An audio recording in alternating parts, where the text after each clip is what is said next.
જે મહેનત કરે ને એની પાસે તમામ પ્રકારની સુખ સુવિધાઓ આવે. આ મેં તમને કોમર્સ વાળાની વાત કરી. આમાં કેટલાક વિદ્યાર્થીઓ આર્ટ્સ વાળા હશે. આપણે ત્યાં કેવું માને ખબર છે? હોશિયારમાં હોશિયાર, ટેલેન્ટેડમાં ટેલેન્ટેડ, એને શું કરાય તો કે સાયન્સ. મધ્યમ વિદ્યાર્થીઓ શું કરાય તો કે કોમર્સ. ડબ્બાઓ એ શું કરાય તો કે આર્ટ્સ. એવું બિલકુલ ના હોય. આર્ટ્સ રાખનારી વ્યક્તિઓ પણ અદ્ભુત કામ કરી જાય. સાહેબ, સાયન્સ વાળા ને કોમર્સ વાળા પણ એની પાસે ઝાંખા પડે ને એવું કામ આર્ટ્સ વાળા પણ કરી શકે. કોડીનારની બાજુમાં ફાચરિયા કરીને એક ગામ છે. ત્યાંની એક દીકરી, એનું નામ કંચન ગોહિલ. એના પપ્પા ખેતી કરે અને આ દીકરી ધોરાજીની એક સ્કૂલમાં હોસ્ટેલમાં રહીને અભ્યાસ કરતી હતી. અહીંયા ઘણી દીકરીઓએ, હોસ્ટેલવાળી દીકરીઓએ હાથ ઊંચા કર્યા. હોસ્ટેલમાં રહીને આ દીકરી અભ્યાસ કરતી હતી. સાહેબ, એ દીકરી, એ સ્કૂલની અંદર મારું પ્રવચન હતું 10 વર્ષ પહેલા, 2014, એક્ઝેક્ટ યાદ છે મને. અત્યારે હું તમને જેમ વાતો કરું છું એ જ પ્રમાણેની બધી વાતો કરેલી. એ દીકરીને વાત ચોંટી ગઈ. એણે નક્કી કર્યું, મેં એમાં યુપીએસસીની પરીક્ષાની વાત કરેલી કે તમે યુપીએસસીની પરીક્ષા આપીને કલેક્ટર બની શકો, કમિશનર બની શકો. એ દીકરીએ નક્કી કર્યું મારે યુપીએસસીની પરીક્ષા આપવી છે. એ દીકરીએ 12મા ધોરણ સુધીનો અભ્યાસ ત્યાંથી પૂરો કર્યો. અમદાવાદ ગઈ. એણે બીએ કર્યું, આર્ટ્સ, જે આપણે આર્ટ્સ કહીએ ને, પણ એને આર્ટ્સ કર્યું. એની કોલેજ પૂરી થઈ. યુપીએસસીની પરીક્ષા આપી. 2023માં પહેલી વખત પરીક્ષા આપી, ફેલ થઈ. મૂક્યો નહીં પ્રયત્ન. બીજી વખત પરીક્ષા આપી 2024માં, ગયા વર્ષે એમણે પરીક્ષા પાસ કરી. અને પરીક્ષા પાસ કરી એટલું નહીં સાહેબ, ગામડાની એ દીકરી જેણે આર્ટ્સ કરેલું છે એવી એ દીકરી, હોસ્ટેલમાં રહીને જે ભણતી હતી એવી એ દીકરી, એણે યુપીએસસીની પરીક્ષા પાસ કરી અને એને આઈપીએસ કેડર મળી. આઈપીએસ એટલે આખા જિલ્લાના પોલીસના વડા તરીકે એની નોકરી ચાલુ થશે. બોલો, આઈપીએસ. આમાંથી કેટલાક આપણે હજી ખાલી કોન્સ્ટેબલનું સપનું જોતા હોય એ કે એક વખત શરીર ઉપર ખાખી આવી ગઈ ને પછી પૂરું. સાહેબ, પોલીસની સૌથી ઊંચી પોસ્ટ ઉપર આ દીકરી પહોંચી ગઈ. તમે મહેનત કરો તો તમારા માટે કશું જ અશક્ય નથી. મેં તમને પહેલો મુદ્દો કહ્યો, સફળ થવા માટે સંકલ્પ નક્કી કરો. મેં તમને બીજો મુદ્દો કહ્યો, સફળ થવા માટે સમર્પણ. પણ હવે ત્રીજા મુદ્દામાં આટલો સમય નથી લેવો. બહુ ઝડપથી તમારી પાસે વાત મૂકીશ, કારણ કે તમે મને સાંભળો છો. એને સાંભળતા સાંભળતા ઓલમોસ્ટ 1.5 કલાક કરતાં વધારે સમય થયો. મને એ ખબર છે કે આપણે શાંતિથી 45 મિનિટના પીરિયડમાં બે નથી શકતા, અને તમે 1.5 કલાકથી એવી શાંતિથી સાંભળો છો. હું બધાયના ચહેરા જોઉં છું. આ એટલા માટે કે હું અહીંથી તમને વાત કરું છું ને એ મોટિવેશનલ સ્પીકર તરીકે વાત નથી કરતો. હું અહીંથી તમને તમારા મોટા ભાઈ તરીકે વાત કરું છું, અને એટલે એ વાત તમારા હૃદયમાં પહોંચે છે. ત્રીજો મુદ્દો જે છે એ છે સંયમ. સફળ થવા માટે કેટલોક સંયમ રાખવો જરૂરી છે. સંયમ ક્યાં રાખવો પડે? સૌથી પહેલામાં પહેલો સંયમ જ્યાં રાખવો પડે એમ હોય તો એ છે મોબાઈલ નામનું ભૂત. હોસ્ટેલમાં જેટલા રહેતા હોય એના માટે તો કોઈ પ્રશ્ન નથી, પણ હોસ્ટેલની બહાર રહી અને જેટલા મિત્રો અપડાઉન કરે છે, આ મિત્રો એટલું યાદ રાખજો કે આ મોબાઈલ તમારી કારકિર્દીની પત્તર ખાંડી નાખે ને એવું તત્વ છે. એનાથી જાગૃત બનજો. આમાં ઘણા કે આને બોલવા કોણ લઈ આવ્યા? આન ન લઈ આવાય. આ 18મી સદીનો માણસ લાગે છે. મોબાઈલ આને કઈ ખબર પડે? મોબાઈલમાં કેવું આવે? મને ખબર પડે હે ને મોબાઈલમાં કેવું આવે, એટલે જ કહું છું કે મહેરબાની કરીને આનાથી દૂર રહેજો. સાહેબ, બધા રીલ્સમાં લાગી ગયા છે આ ઉંમરે, રીલ્સમાં. અને જેની આરે કાંઈ લેવા દેવા ન હોય એની રીલ્સ જોયા કરે, આંગળીઓ ફેરવા કરે, અને આપણી પથારી ફરી જાય. આપણે આંગળીઓ ફેરવીએ, આપણી કારકિર્દીની પથારી ફરી જાય. મિત્રો, આ મોબાઈલ ફોન આપણી એકાગ્રતાને અસર કરે છે. તમારો કોઈ વાંક નથી. તમારી ઉંમર એવી છે. આ ઉંમરે તમારા શરીરમાં, તમારા વિચારોમાં ગજબના પરિવર્તનો આવતા હોય, અને આવા સમયે જો તમારો પગ સેજ લપસ્યો ને તો તમે ગયા. સેજ પગ લપસ્યો, ગયા. અને એટલે આનાથી દૂર રહેજો.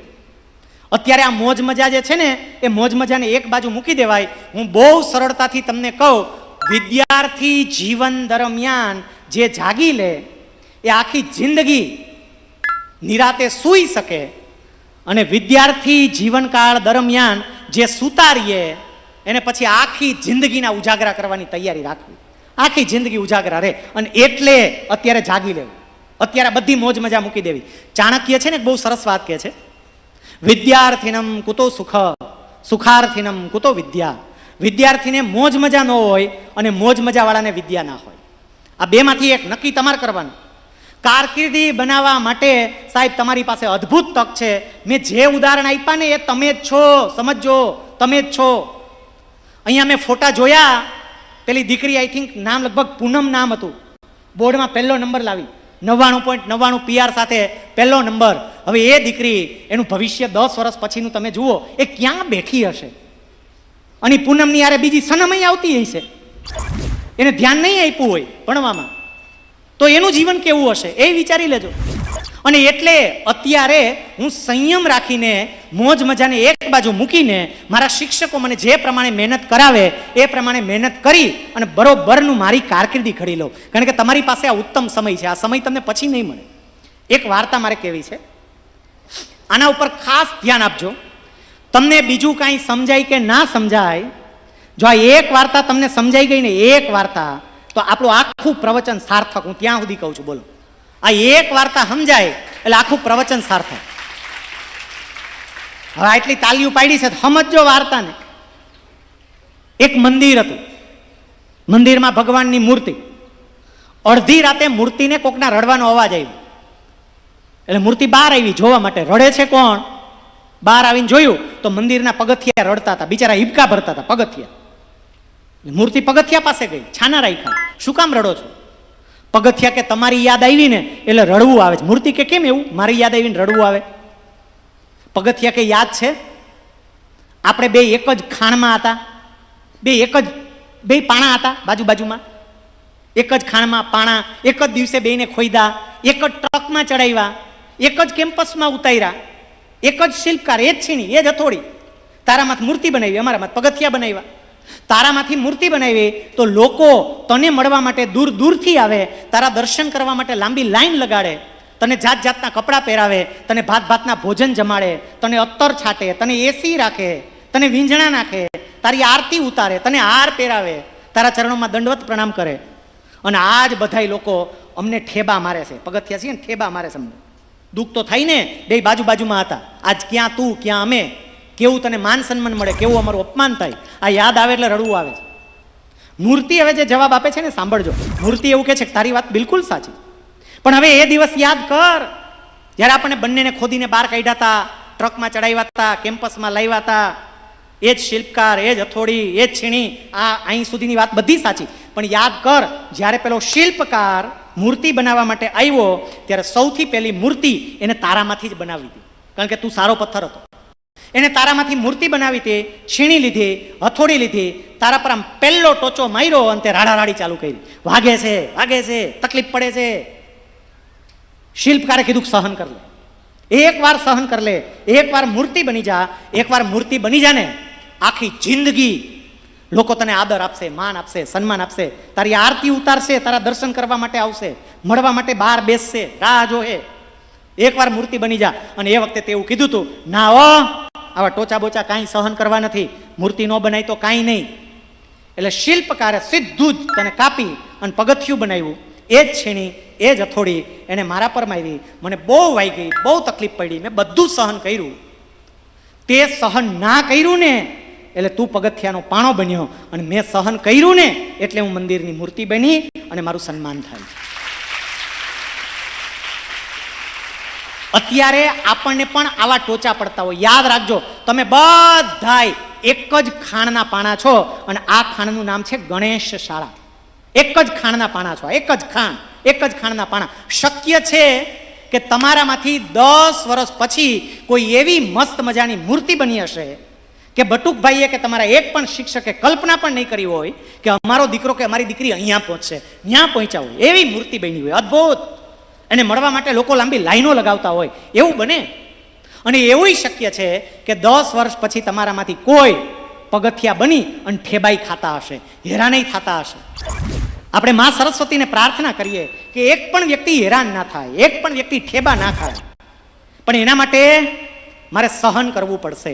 આપણને ટોચા મારે એ કોણ મારે છે ખબર? બે વ્યક્તિ. આ યાદ રાખજો, બે વ્યક્તિ બહુ ટોચા મારે છે. એક તમારા શિક્ષક અને બીજું તમારા માતા પિતા. આ બે બહુ ટોચા મારે, એની વાતો આપણને ટોચા લાગે. મમ્મી પપ્પા એમ કે મોબાઈલની એક બાજુ મૂકને, 12મામાં છો, 10મામાં છો, હવે તો મૂક. અને આપણને એમ થાય આવી મમ્મી હોતી છે કંઈ, આવા પપ્પા હોતા છે. એ તમને એટલા માટે ટોચા મારે છે કારણ કે તમારામાંથી મૂર્તિ બનાવી, તમને નથી સમજાતું.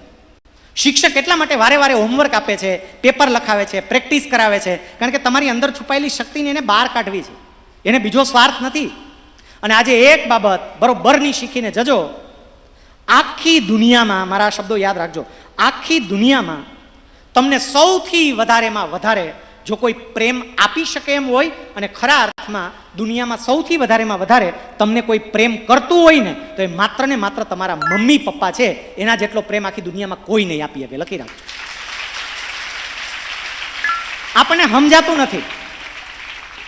બીજાને પ્રેમ બતાવતા આવડે છે, આ બિચારાઓને બતાવતા નથી આવડતો પ્રેમ. રોજ ડે હોય એ કોઈક 10 રૂપિયાનો ગુલાબ આપી જાય, આપણને એમાં પ્રેમ દેખાય. બોલો ગુલાબ, એ ગુલાબ. કોઈક 2 રૂપિયાની ચોકલેટ આપી જાય, એમાં દેખાય. વિચારજો, આ 10 રૂપિયાના ગુલાબમાં પ્રેમ દેખાય, 2 રૂપિયાની ચોકલેટમાં પ્રેમ દેખાય. આપણી મમ્મી છેલ્લા 15-17 વર્ષથી રોજ સવારે આપણા માટે લંચ બોક્સ તૈયાર કરે છે. હારો એનો પ્રેમ નથી દેખાતો તમને કોઈ દી? રોજ બિચારી સવારે વહેલી ઉઠી અને તમારા માટે આ તૈયાર કરી દે. એનો પ્રેમ તો જુઓ. તમે બધાય અહીંયા ભણવા માટે આવી ગયા. સાયન્સમાં હોય, કોમર્સમાં હોય, આર્ટ્સમાં હોય, તમે અહીંયા ભણો છો.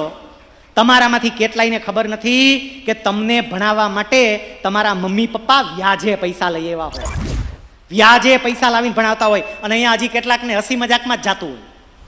કેટલી મુશ્કેલ. તમારી મમ્મીને નવી સાડી ખરીદવાની ઈચ્છા છે, બિચારી નથી ખરીદતી કે મારી દીકરી ભણે.